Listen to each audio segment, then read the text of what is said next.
था, सिलेंट्रेट में characteristic feature देखे थे नीडोब्लास्ट सेल्स के बारे में। नीडोब्लास्ट सेल्स या जिसको नीडल सेल्स बोलते थे, अगर थोड़ा बहुत भी याद हो तो आपको बताए थे कि ये जो है ना पियर्सिंग सेल्स था, इसके मदद से वो ऑफेंस करता था अपना और डिफेंस भी करता था, दूसरे पे आक्रमण करना हो सो करता था और अपनी सुरक्षा करता था, वो अपने प्रे को पकड़ता था। ये उसका कैरेक्टरिस्टिक फीचर था नीडोब्लास्ट सेल्स का पाया जाना। किसमें? तो सिलेंट्राटा में। देखिए ये जो नीडोब्लास्ट सेल्स है वो होता कैसा है, थोड़ा सा उसको हम दिखाना चाह रहे हैं यहाँ पर। आप देखिए एक दो गो सेल्स है, यहाँ पर दो सेल्स है नीडोब्लास्ट सेल्स। आपको जान के आश्चर्य होगा कि नीडोब्लास्ट सेल्स कुछ हद तक एक ही बार यूज हो सकता है, मतलब कि डिस्पोजल सुई की तरह होता है। आप एक बार यूज कीजिए और फिर समाप्त हो गया, उसके जगह पर फिर जो है ना नया आपका नीडोब्लास्ट सेल्स बन जाता है। आपको अगर थोड़ा बहुत भी याद होगा तो बताए थे कि इसमें कुछ टोटीपोटेंट सेल्स थे। टोटीपोटेंट सेल्स जो था वो अलग अलग प्रकार के जो है ना डिफरेंट टाइप्स के जो सेल्स जो जरूरी होते हैं उसको बनाता रहता था।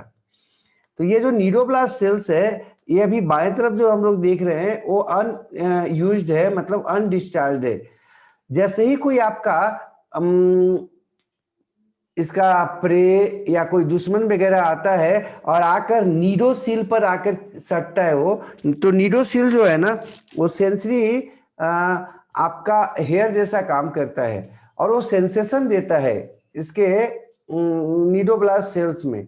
जैसे ही सेंसेशन होता है इसका ऑस्मोटिक प्रेशर जो है ना वो बढ़ जाता है। ऑस्मोटिक प्रेशर बढ़ने के कारण वो जो सपोर्टिंग फाइब्रिल देख रहे होंगे आप, वो सब के सब जो है ना वो तेजी से अंदर की तरफ घुसता है। तो वो जो लिपटा हुआ अंदर में आप लिपटा हुआ जैसा जो देख रहे हैं वो पूरा का पूरा स्पाइन वगैरह उसमें है। हाँ, थ्रेड ट्यूब जिसको बोल रहे हैं हम। अब आप देखे होंगे शायद आपके पास एक एक एक बच्चा लोग बजाता है बाजा, जिसको जब फूकता है तो वो जो मुड़ा हुआ होता है वो पूरा खुल जाता है ऐसे सीधा जैसा। आप लोग देखते होंगे एक बाजा होता है जिसको आप अगर बजाइएगा ना तो ऐसे ऐसे जो मुड़ा हुआ होता है ना वो पूरा का पूरा खुल जाता है। यहाँ भी यही होता है। ये जो जैसे ही ऑस्मोटिक प्रेशर बढ़ता है किसके कारण? नीडोसिल से कोई आकर जब कोई भी आपका इसका प्रे हो या दुश्मन हो या इसका जो भी हो, आपका दूसरा कोई ऑर्गेनिज्म हो आकर टच करता है तो अंदर का ऑस्मोटिक प्रेशर बढ़ जाता है। और ऑस्मोटिक प्रेशर बढ़ने के कारण वो जो आपका देख रहे हैं यहाँ पर जो डायलेटेड ये है वो आपका यहाँ पर देखिए श्रिंक हो गया है। क्यों? क्योंकि ऑस्मोटिक प्रेशर बढ़ गया, दबाव बढ़ गया है।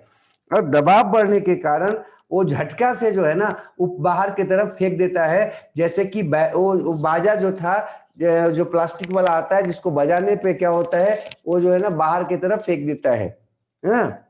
तो ये आपका झटका से थ्रेड ट्यूब जो है सो बाहर आ जाता है और जो स्पाइंस वगैरह हैं वो सब बाहर आ जाते हैं और ये जो सामने जो भी होगा उसके उसमें घुस जाएगा। सामने जो भी प्रे प्रे होगा या जो भी ऑर्गेनिज्म होगा उसमें ये क्या होगा, पूरा का पूरा थ्रेड ट्यूब जो है वो घुस जाएगा। और इसमें कुछ हद तक वन वे जैसा होता है, इसमें जो लॉक होता है ना, लॉक सिस्टम जैसा होता है, वन वे जैसा होता है। स्पाइन भी देख रहे होंगे आप, नीचे की तरफ मुड़ा हुआ है। तो जिसमें घुसता है ना दोबारा निकलना मुश्किल है। अब ये उसी में टूट जाता है पूरा। अगर वो खींचे इसको या अलग होना चाहे तो शाफ्ट के पास से ये टूटकर उसके अंदर चला जाता है। और इस ये जो आपका नीचे में जो आपका कैप्सूल था, निमेटोसिस जो था, उसमें जो भरा हुआ होता है हिप्नो टॉक्सिन होता है। वो टॉक्सिन जो है ना उस सुई के मदद से, वो थ्रेड के मदद से अंदर पूरा चला जाता है उस प्रे के या ऑर्गेनिज्म के बॉडी के या सेल्स के अंदर, और वो आपका बेहोश हो जाता है या उसको समस्या शुरू हो जाती है, इचिंग शुरू हो जाती है। एकदम नॉर्मल सा बात है, या दिमाग में आ जाना चाहिए कि नीडोब्लास्ट सेल जो होता है सिंगल टाइम यूजेबल होता है, मतलब एक ही बार यूज किया जा सकता है और ये हमेशा बनता रहता है और पुराना वाला समाप्त होता रहता है जो यूज हो जाता है। ये काम किस पर करता है? ऑस्मोटिक प्रेशर पर काम करता है। मतलब अंदर का प्रेशर अगर दबाव बढ़ जाए तो क्या होता है, झटका से ये खुल जाता है। इसके लिए जो है ना आपका शुरुआत कहाँ से होता है, तो कोई भी प्रे या कोई भी आपका जो है ना स्टिमुलस आकर नीडोसिल पर टच करता है, और नीडोसिल पर जैसे ही टच होता है अंदर का ऑस्मोटिक प्रेशर बढ़ जाता है। ऑस्मोटिक प्रेशर बढ़ने के कारण वो जो आपका कैप्सूल था, निमेटोसिस था, उस पर दबाव पड़ता है, और ये पूरा का पूरा अंदर का जो थ्रेड ट्यूब है स्पाइन और शाफ्ट के साथ तेजी से बाहर फेंक देता है, और सामने जो भी ऑर्गेनिज्म होगा उसमें प्रवेश कर जाता है। तो ये आपको बता रहे थे नीडोब्लास्ट सेल्स के बारे में, या उसका प्रे या स्टिंगिंग सेल्स के बारे में। नेक्स्ट आगे बढ़ते हैं, थोड़ा सा और उसमें हम देखना चाह रहे हैं आपका किसमें, तो ये जो हम लोग सिलेंट्रेट पढ़ रहे थे, सिलेंट्रेट में जो है ना थोड़ा सा और कुछ बात हम करना चाह रहे हैं। आप पढ़े थे उसमें मेडुसिफॉर्म और पॉलीफॉर्म, यहाँ पर दिखाना चाह रहे हैं आपको कि मेडुसिफॉर्म कैसा होता है और पॉलीफॉर्म कैसा होता है। ये मेटाजीनेसिस, अगर आपको याद होगा तो बताए थे कि पॉलीफॉर्म से मेडुसिफॉर्म में जो कन्वर्सन होता है उसको कहते हैं मेटाजीनेसिस। यहाँ पर एग्जाम्पल ये है ओविलिया, ओविलिया के मदद से दिखाना चाह रहे हैं। अल्टरनेशन ऑफ जनरेशन जो यहाँ होता है मेटाजीनेसिस में जिसको बोल रहे हैं, उसमें क्या होता है कि जो एसेक्सुअल फॉर्म है वो सेक्सुअल फॉर्म में बदल जाता है, अर्थात जो मेडुसिफॉर्म है वो पॉलीफॉर्म में बदल जाता है, और पॉलीफॉर्म किस में बदल जाता है, मेडुसिफॉर्म में। अगर आपको याद होगा पॉलीफॉर्म आपको बताए थे कि पॉलिप मतलब होता है पिलर जैसा। अब ये देख रहे होंगे आप एक पिलर जैसा जो है ना आपका ब्रांच्ड स्ट्रक्चर है, ये आपका ओविलिया का फिगर है पॉलीफॉर्म में। अब ये क्या होता है, सबसे पहले ये आपका क्या करता है, ये मेडुसिफॉर्म बनाता है ये सेक्सुअल रिप्रोडक्शन के द्वारा, और मेडुसिफॉर्म जो है ना वो आपका देख रहे होंगे बगल में छतरी जैसा कुछ हो गया है, ठीक है, ये मेडुसिफॉर्म है ऊपर मेडुसिफॉर्म, ठीक है, ये आपका आप छतरी जैसा देख रहे होंगे। और इसमें अब आपका ये मेल और फीमेल जैसा काम करता है, चूंकि अलग अलग होता है, गोनट उसमें रहता है, जो फीमेल होता है वो ओवम बनाता है, जो मेल होता है वो आपका स्पर्म बनाता है। अंततः दोनों फर्टिलाइज हो जाते हैं, जुड़ जाते हैं, जाइगोट बनाते हैं। जाइगोट से आपका 2 सेल 4 सेल्स का स्टेज में जाते हैं क्लीवेज के द्वारा, डिवीजन के द्वारा। क्लीवेज एक माइटोसिस तरह का डिवीजन होता है ना। आप लोग को शुरू में भी बताए होंगे डिवीजन जो होता है कई प्रकार का सेल डिवीजन होता है, जिसमें एक माइटोसिस भी है जिसमें क्रोमोसोम की संख्या में कोई अंतर नहीं होता लेकिन सेल की संख्या दुगना हो जाता है।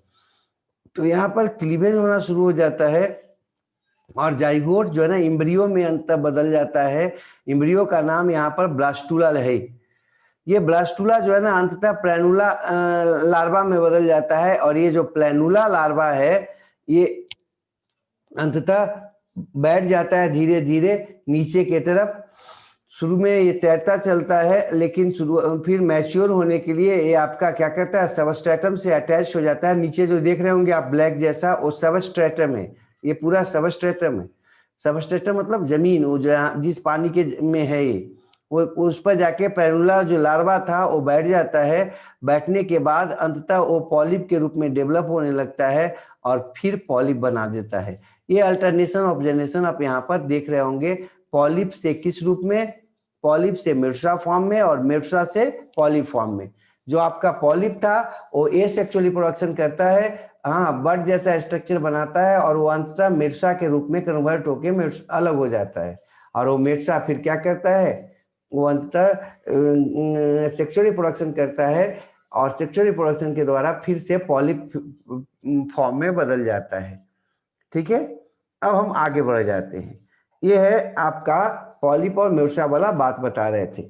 यहाँ पर कुछ एक फिगर देखना चाह रहे हैं। एक फाइसेलिया का नाम आप पीछे पढ़े होंगे, वहां पर था, कॉमन नेम भी उसको बताए थे।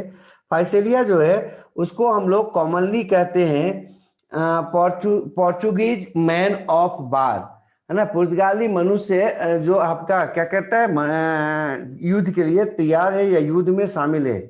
ठीक है, इसका ये जो है ना टोपी जैसा नजर आता है, और लटका हुआ जैसा इसमें से टेंटिकल्स नजर आता है। तो ये देखने में कुछ हद तक उसका जो पुर्तगाली लोग जो लड़ाई करने जाते थे उसके जैसा लगता था। तो इसको लोग पोर्टुगीज मैन ऑफ बार नाम दे दिए। नेक्स्ट बात करते हैं। ये आप शायद आपको याद होगा, पीछे हम लोग पढ़े थे, कई का कॉमन नेम भी पढ़े थे, एक सी पेन या सी फीदर पढ़े थे। तो सी पेन या सी फीदर बोलते हैं पेन पेन पेनाटुला को। अब आपको याद कैसे रहेगा, तो पेन है तो पेनेटुला हो जाएगा, ठीक है। और यहाँ पर आप देख रहे होंगे ये आपका एक स्ट्रक्चर जैसा नजर आ रहा है, जिसमें आगे जो है ना नीब जैसा है और पीछे जो है ना वो आपका पकड़ने वाला फीदर जैसा है, ठीक है। और ये जो है ना ये रियली में ऐसा पेन तो इधर नहीं होता था, लेकिन वो जो एंशियंट टाइम था, शुरुआत में जो कलम होते थे उसमें वो आपका पंखों का बना होता था और आगे जो है ना उसका पॉइंटेड इंड होता था, जिसको हम इंक में बोर के लिखते थे। तो इसलिए लोग इसको सी पेन भी बोल दिया, हाँ, और सी फीदर भी बोल दिया, ठीक है।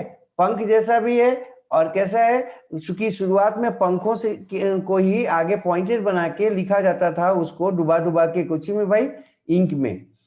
तो ये जो है ना इसको सी फीदर भी कहा गया। बीच में आप देख रहे होंगे पूरा जो है ना कैनाल है, वो आपका सिलिंट्रॉन है और आपका ब्रांच यहाँ पर नजर भी आ रहा होगा, ब्रांच टाइप का है। अब आगे बढ़ जाते हैं। ये है गोर्गोनिया। ये जो गोर्गोनिया है ना, गोर्गोनिया जो है ना ये आपका इसमें देख रहे होंगे पूरा कैसा है, एकदम देखने में लग रहा है ये कुछ हद तक पंखा जैसा नजर आता है। वो जो हम लोग गर्मी के मौसम में जो हवा झेलने के लिए करते हैं, वो पंखा जैसा कुछ हाथ से पकड़ने वाला पंखा के जैसा नजर आता है, इसलिए इसको हम लोग सी फैन कहते हैं, ठीक है। नेक्स्ट आगे देखते। अब कुछ नोट इसमें देख लेते हैं और ये समाप्त हो जाता है। इंटरस्टिशियल सेल्स का नाम सुने होंगे या नहीं सुने तो यहाँ पर देख लीजिए। ये जो सिलेंट्रेट है ना उसमें इंटरस्टिशियल सेल्स पाया जाता है दोनों में। मुख्यतः मीजोग्लिया में होता है और ये टोटीपोटेंट सेल्स होता है सिलेंट्रेट का। ये इक्टोडर्मल और इंडोडर्मल जो हम लोग देख रहे थे लेयर, उन दोनों में होता है। और ये क्या करता है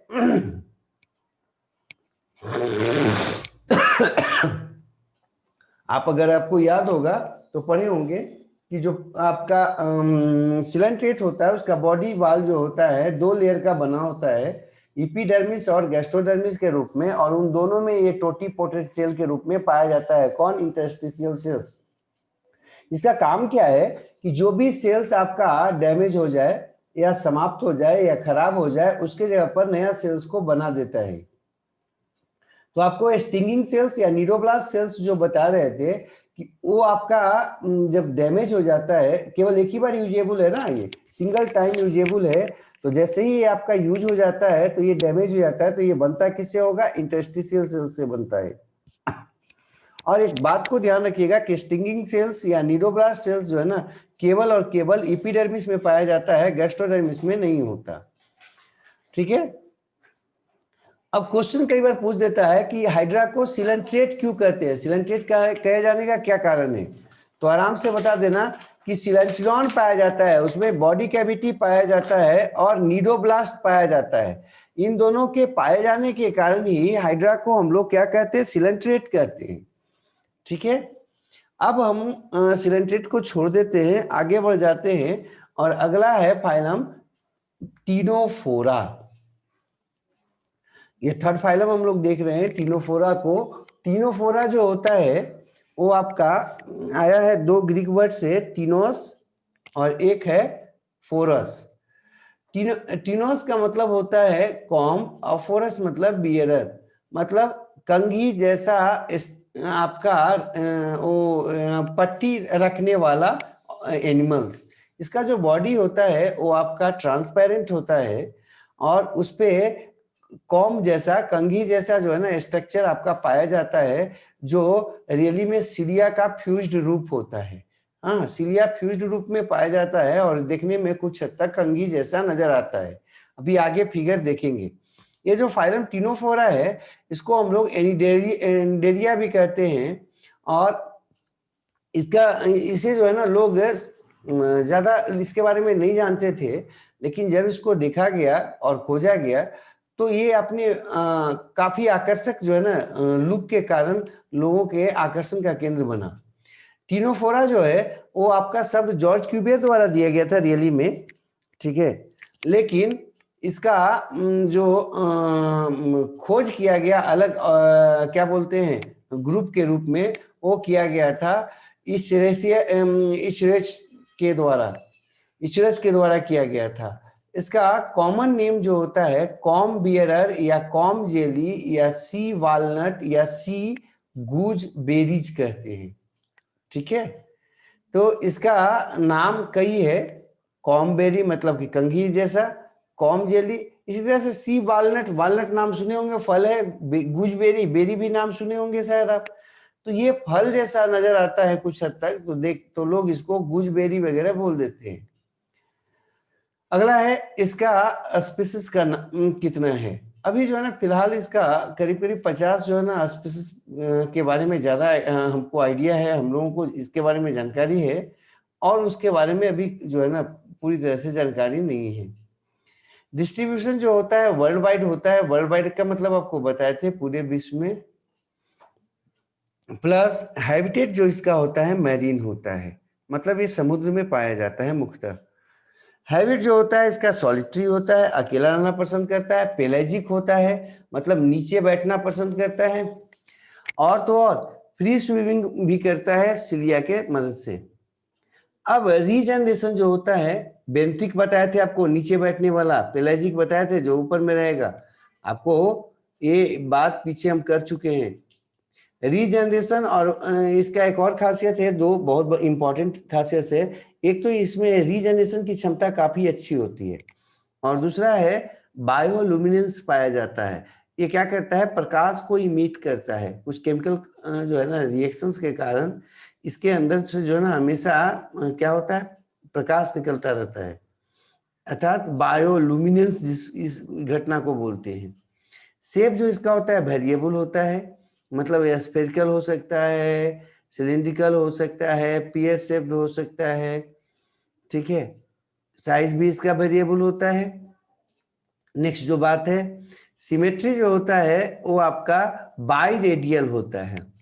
रियली में इसका सिमेट्री जो है ना रेडियल ही माना जाता है, लेकिन उसमें थोड़ा सा प्रॉब्लम होता है, इसलिए लोग जो है ना उसको भी इसी में जोड़ दिए, क्या, रेडियल और बायलैटरल सिमेट्री, ठीक है, दोनों को मिलाकर क्या बोल दिए, बाई रेडियल।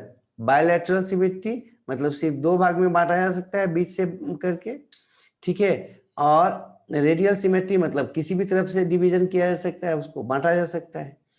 तो इसलिए इसको बायलैटरल बाई रेडियल सिमेट्री कहा गया, क्योंकि ये रेडियल भी दिखाता है और कुछ बायलैटरल भी दिखाता है। रियली में यहाँ पर अगर आएंगे सिमेट्री में आप, तो ये बाई रेडियल होता है, मतलब कि रेडियल होता है और साथ ही साथ बायलैटरल होता है, ध्यान रखिएगा।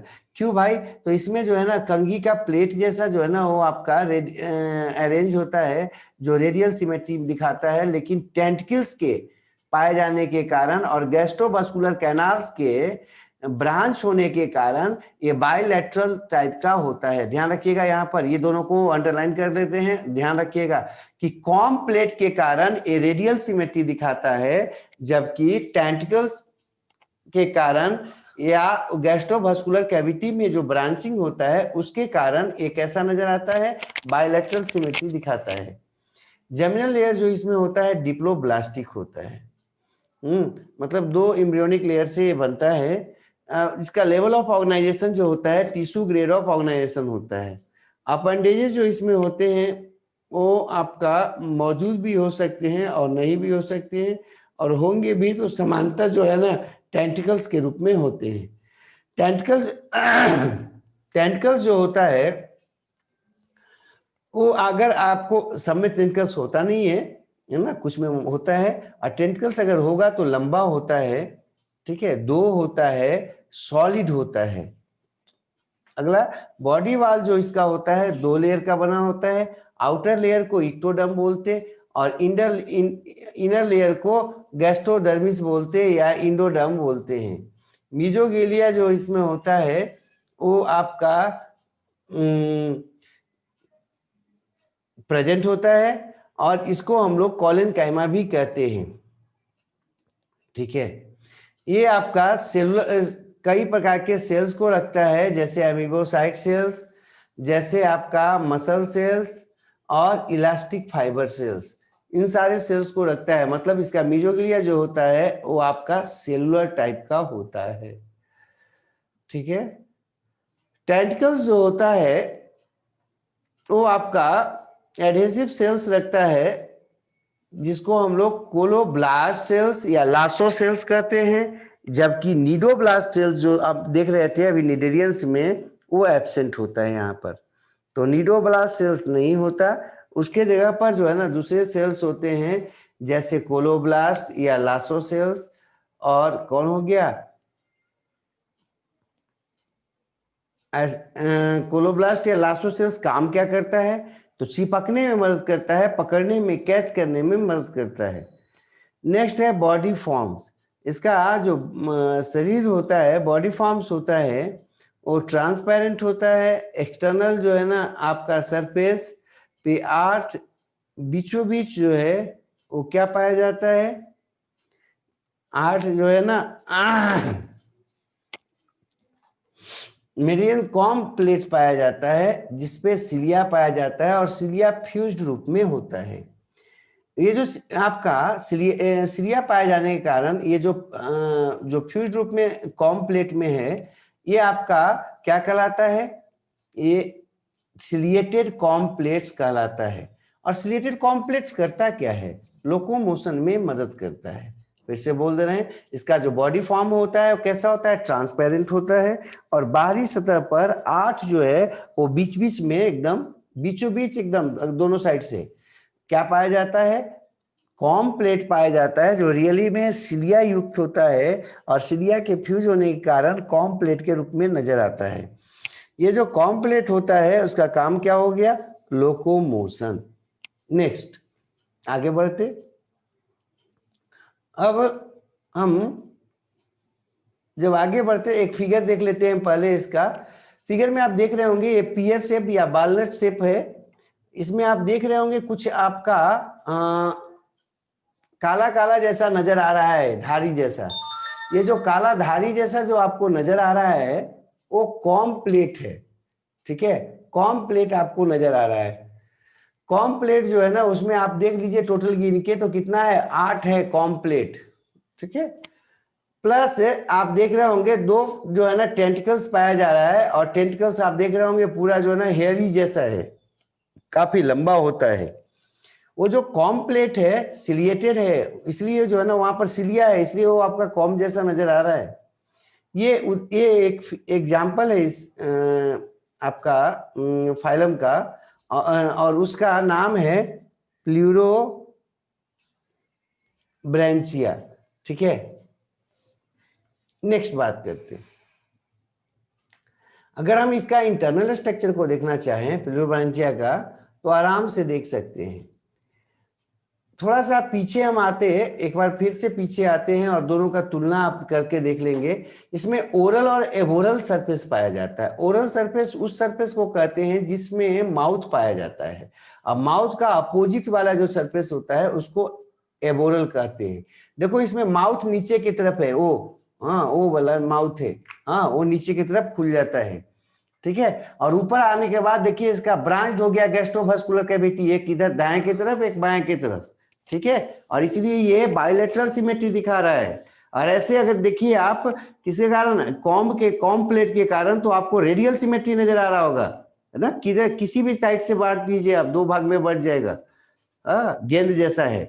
ठीक है, कुछ हद तक। अब हम इसका इंटरनल फिगर को थोड़ा सा फिर से देखना चाह रहे हैं। देखिए इंटरनल फिगर जो है उसको देखते हैं।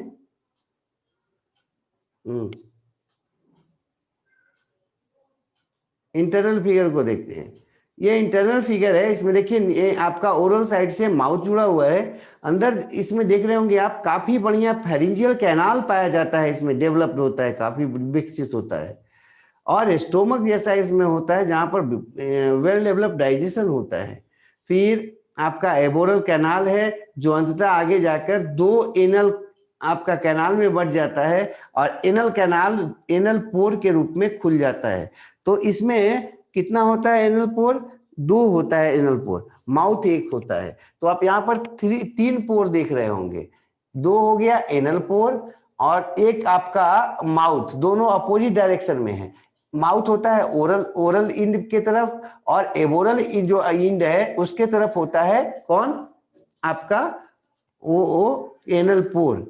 एनल पोर के जस्ट बीचों बीच, दोनों एनल पोर के बीचों बीच करीब करीब एबोरल साइड में सेंस ऑर्गन होता है जो इसको बैलेंस में मदद करेगा, हम आगे देखेंगे अभी। ठीक है, तो एबोरल साइड में सेंस ऑर्गन होता है इसका। अगला देख रहे होंगे आप, इसमें टेंटिकल्स जो है ना वो कैसे छोटा सा भी नजर आ रहा है, लेकिन ये टेंटिकल रियली में रिफ्रैक्टिव होता है, काफी बड़ा होता है, निकल सकता है बाहर और फिर अंदर जो है ना आपका क्या होता है, कॉन्ट्रैक्ट जैसा रहता है पड़ा हुआ। ठीक है, ये आपको यहाँ पर दिखा रहे थे एक सामान्य टीरोफोरा के अंदर का फिगर। ठीक है, आगे बढ़ जाते हैं। अब बात करते हैं न्यूट्रिशन में। न्यूट्रिशन इसका होलोजोइक होता है। ठीक है, और ये आपका सामान्यतः कार्निवोरस होता है, मतलब मीट को खाता है। ठीक है, ये आपका ध्यान रखिएगा कार्निवोरस होता है। डाइजेशन जो इसमें होता है वो एक्स्ट्रा सेलुलर भी होता है और इंट्रासेलुलर भी होता है। शुरुआत में वो जो आपको गैस्ट्रोवास्कुलर कैविटी दिखाए थे, स्टोमक वगैरह जो दिखा रहे थे, उसमें होता है मतलब एक्स्ट्रा सेलुलर होता है डाइजेशन, और फिर अंततः सेल में चला जाता है और इंट्रासेलुलर डाइजेशन होता है। इसमें आपका जो गैस्ट्रोवास्कुलर कैविटी या डाइजेस्टिव ट्रैक्ट दिखा रहे थे पीछे में, उसमें माउथ होता है, फेरिंग्स होता है, हाईली ब्रांच जो है ना स्टोमक होता है, एनल कैनाल होता है और 2 एनल पोर्स होता है, हम लोग पीछे देखे थे। अर्थात एक कंप्लीट टाइप का होता है। ठीक है, नेक्स्ट है रिस्पायरेटरी और एक्सक्रीटरी सिस्टम जो होता है वो एब्सेंट होता है, और अगर प्रेजेंट भी होता है खैर वो तो होता ही नहीं है, और इसलिए इसमें रिस्पायरेशन का बात या एक्सक्रीटरी सिस्टम का बात नहीं करेंगे, लेकिन इसमें रिस्पायरेशन और एक्सक्रीशन दोनों के दोनों जनरल सरफेस बॉडी से होता है, जैसा कि हम लोग अमीबा में बढ़िया से देखे थे। नेक्स्ट बात करते हैं हम, इसमें स्केलेटन जो है ना एब्सेंट होते हैं, लेकिन सर्कुलेशन जो होता है वो गैस्ट्रोवास्कुलर कैविटी के द्वारा होता है। ठीक है, नर्वस सिस्टम जो होता है डिफ्यूज टाइप का होता है, अर्थात इसमें न्यूरोब्लास्ट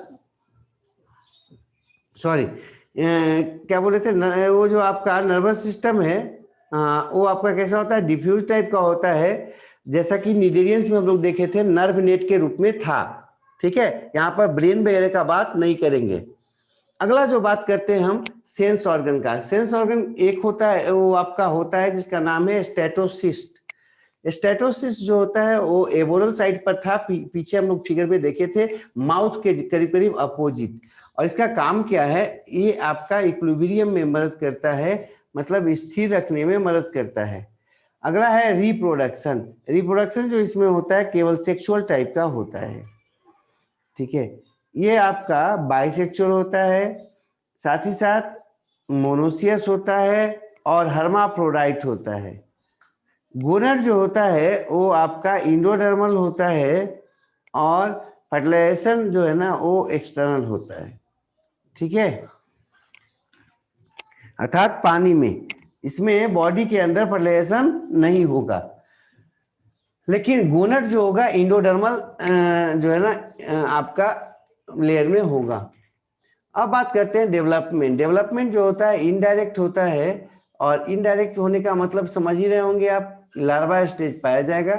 इसका जो लार्वा होता है फ्री लिविंग होता है, स्फेरिकल होता है और सिलिएटेड लार्वा के रूप में होता है, जिसको बोलते हैं सीडीपीड।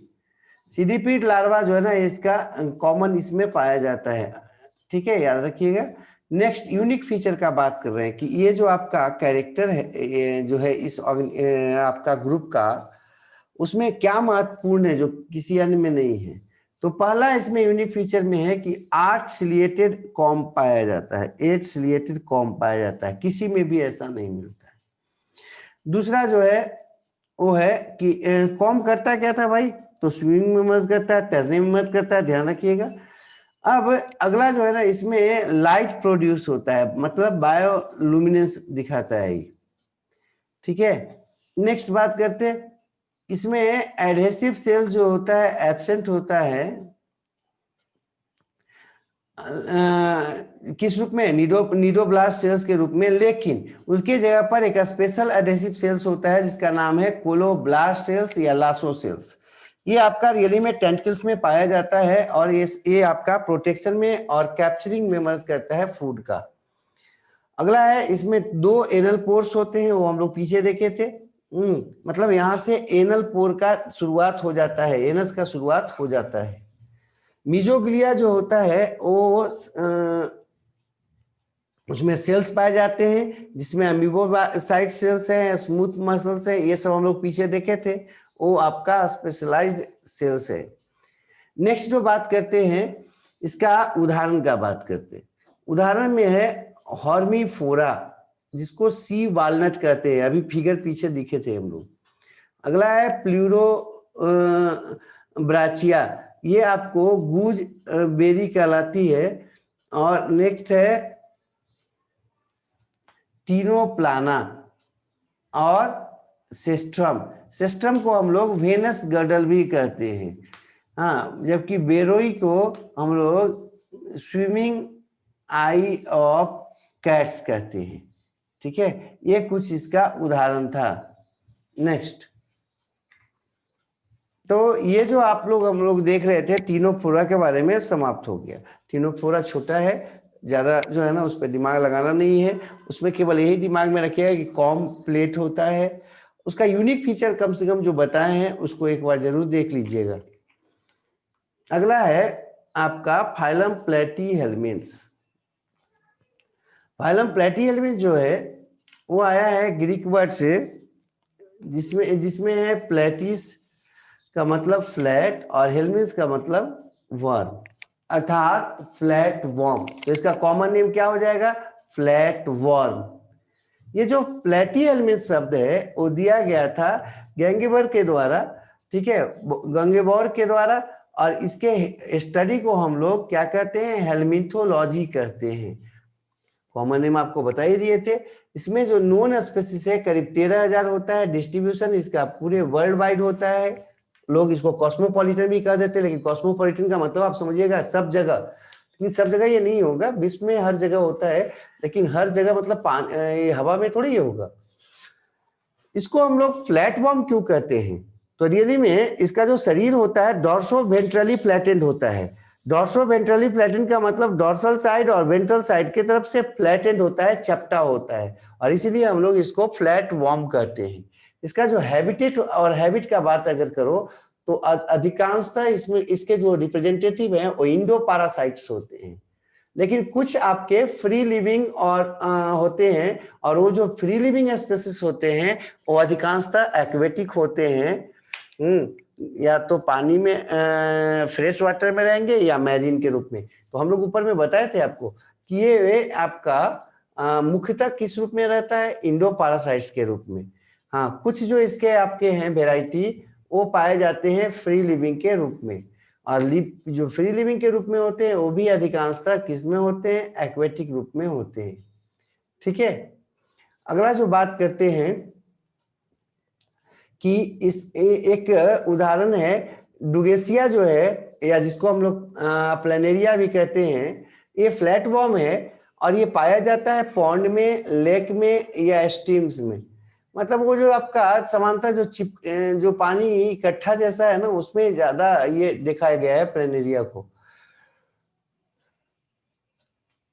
इसका जो बॉडी फॉर्म होता है, शेप होता है, लंबा होता है, डॉर्सोवेंट्रली फ्लैटेंड आपको बता ही दिए। और ये आपका डॉर्सोवेंट्रली फ्लैटेंड में लंबाई इसका जो होता है काफी वेरिएबल होता है। ये चौड़ा लीफ जैसा से लेकर रिबन जैसा भी लंबा हो सकता है। फिगर देखेंगे अभी हम आगे।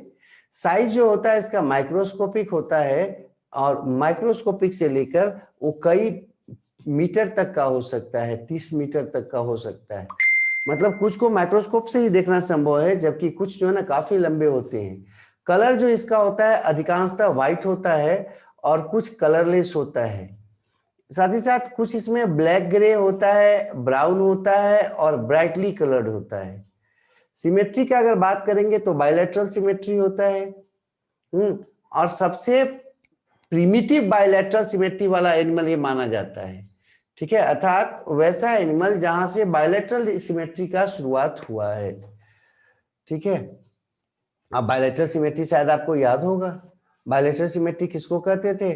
जब वर्टिकल प्लेन से किसी ऑर्गेनिज्म को दो बराबर भाग में लेफ्ट और राइट में बांट दिया जाए, जो कि उसके एक्सिस से गुजरता है उस प्लेन के द्वारा, तो इसको कहते हैं हम, क्या कहते हैं? वर्टिकल प्लेन के द्वारा अगर बढ़ जाए तो क्या बोलेंगे उसको? बायलैटरल। अब ये आपका सबसे प्रिमिटिव आपका बायलैटरल माना जाता है। अगला है जमीनल लेयर्स के बारे में देखते। जमीनल लेयर जो होता है वो आपका 3 होता है, एक्टोडर्म, इंडोडर्म और मीजोडर्म। ठीक है, जमीनल लेयर्स की संख्या कितनी होती है? 3, एक्टोडर्म, इंडोडर्म और मीजोडर्म। नेक्स्ट बात करते हैं लेवल ऑफ ऑर्गेनाइजेशन की। तो लेवल ऑफ ऑर्गेनाइजेशन जो होता है वो आपका ऑर्गन लेवल ऑफ ऑर्गेनाइजेशन होता है, लेकिन कुछ इसमें ऑर्गन सिस्टम भी नजर आते हैं। मतलब कई ऑर्गन मिलकर एक सिस्टम के रूप में भी काम करते हैं। तो कुछ एक लोग इसको organ system grade of organization कहते हैं, लेकिन इसमें कुछ जो होते हैं आपका वो कैसा काम करते हैं? वो ऑर्गन सिस्टम जैसा काम भी करते हैं। तो इसलिए इसमें organ system grade of organization भी कर सकते हैं, लेकिन प्रमुख जो है इसमें मेजोरिटी ऑफ द जो ऑर्गन्स हैं वो अब सेपरेट रूप में काम करते हैं। मतलब ऑर्गन लेवल ऑफ ऑर्गेनाइजेशन ज्यादा अच्छा है।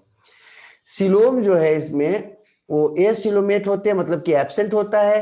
वो आपका बॉडी कैविटी नहीं होता है। जो आपका स्पेस बॉडी कैविटी के रूप में अन्य जीवों में पाया जाता है, अन्य एनिमल्स में पाया जाता है, वो इंटरनल ऑर्गन्स के बीच में, वो यहाँ क्या होता है? फील्ड होता है पैरेन्काइमा से या मीसेंकाइमा से। बॉडी प्लान जो होता है वो ब्लाइंड सैक प्लान होता है। और यहाँ पर ध्यान रखिएगा कि जो पैरेन्काइमा या मीसेंकाइमा होता है वो कनेक्टिव टिश्यू एक तरह का है मेसोडर्मल ओरिजिन का। तो पूछता है कि कौन सा एनिमल है, प्लेटीहेल्मिन्थस है, या फिर जो है ना वो पूछ देगा आपका कि पॉरीफेरंस है, या आपका जो है ना सिलेंट्रेट्स है। किसमें जो है ना वो आपका पाया जाता है? कौन? पैरेन्काइमा या मीसेंकाइमा। तो आराम से बता दीजिएगा कि पैरेन्काइमा या मीसेंकाइमा जो है ना वो प्लेटीहेल्मिन्थस का कैरेक्टरिस्टिक फीचर है, उसमें पाया जाता है। Body plan mostly blind sac plan होता है।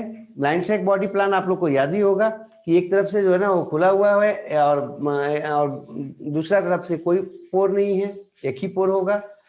सिपलाइजेशन जो इसका होता है वो एंटीरियर इन पर शुरू हो जाता है और वहां पर हेड का निर्माण होता है। मतलब कि हेड पाया जाता है इसमें, जिसमें आपका क्या पाया जाता है? ब्रेन पाया जाता है और पुअरली डेवलप सेंस ऑर्गन्स होते हैं। सिपलाइजेशन है क्या रियली में? तो सिपलाइजेशन जो है ना डिफरेंशिएशन है बॉडी का, जिसमें डिफिनिट हेड पाया जाता है एंटीरियर इन पर, और साथ ही साथ जो नर्वस सिस्टम है या नर्वस टिश्यू है वो कंसंट्रेट रहता है कहाँ पर? एंटीरियर रीजन पर, और वो बनाता क्या है? ब्रेन और सेंस ऑर्गन बनाता है। नेक्स्ट बात करते हैं हम बॉडी वाल का। बॉडी वाल जो इसका होता है वो सिंगल लेयर होता है, सिलिएटेड होता है, सेलुलर सिंसाइटियल एपिडर्मिस के रूप में होता है। किसमें? जो लिविंग फॉर्म होता है, जैसे ट्यूबलेरियंस लिखे हैं। लेकिन जो आपके पैरासिटिक फॉर्म्स होते हैं उसमें क्यूटिकल लेयर पाया जाता है, जिसको टेगुमेंट्स कहते हैं। तो टेगुमेंट भी पाया जाता है किसमें? पैरासिटिक फॉर्म में, जैसे ट्रीमेटोडर्स हो गया और कौन हो गया? सिस्टोट्स हो गया। इसमें जो है ना आपका क्या होता है, क्यूटिकल लेयर पाया जाता है जिसको टेगमेंट कहते हैं।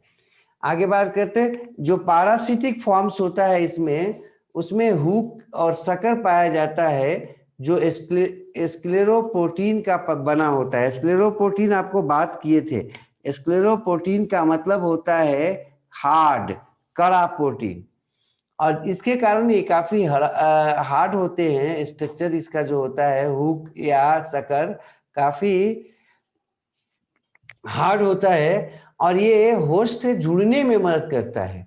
ध्यान रखिएगा, इसमें स्केलेटन नहीं होता है, स्केलेटन इसमें एब्सेंट होता है। ठीक है, पूरी तरह से अनुपस्थित होता है। कुछ फिगर है जो देख लेते हैं। देखिए, ये दो इसका उदाहरण है। आपको बताए थे कि ये जो है ना देखने में चपटा पत्ती नुमा नजर आ सकता है या काफी लंबा रिबन जैसा नजर आ सकता है। यहाँ पर आप देख रहे होंगे टेप बॉम्ब इसका एक उदाहरण है, काफी लंबा देख रहे होंगे, रिबन जैसा है ना, पूरा लंबा रिबन नजर आ रहा है, और सेल्स जो है ना अरेंज है सब।